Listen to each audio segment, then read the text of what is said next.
At dawn, before the first school bell rings in the remote Namaingo district on the shores of Lake Victoria, another kind of work day is already underway.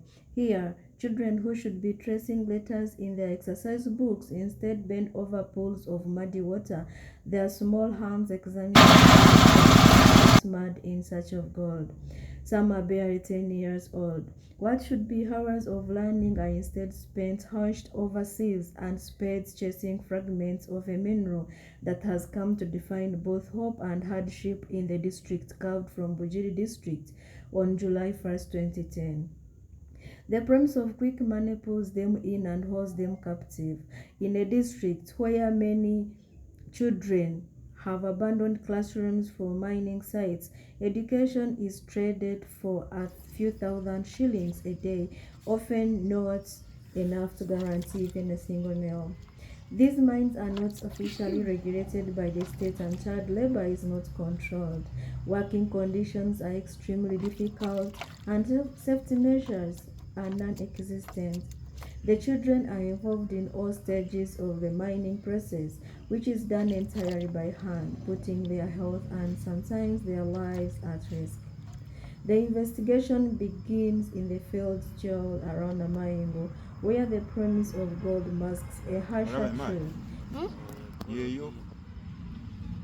Children drowned in poverty, pulled out of classrooms, and exposed to dangers.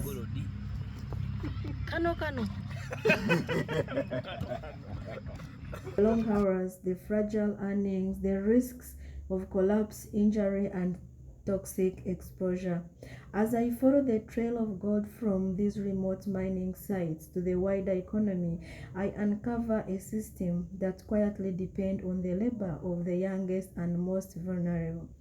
This is just not a story about survival, but rather it is about the cost of neglect, the failure of protection, and generation whose future is being traded grain by grain.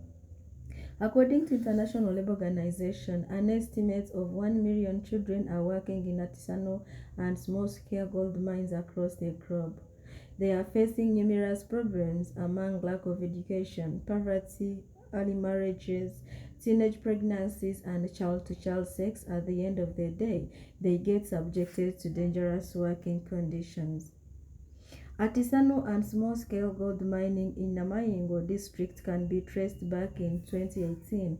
Children used to help their parents on the lake to dry silverfish while their fathers did fishing activities to earn a living until the government deployed the army to fight illegal fishing. Haunted by poverty, they made a beeline for gold mining, working in the field of survival. Beneath the weight of poverty and the lure of gold, many locals were drowned in. The promise of quick money drew them in and has led them captive. With a fertility rate of 7.8 children per woman in the district as per the 2024 census, many households are sending their children to do hard labor for survival.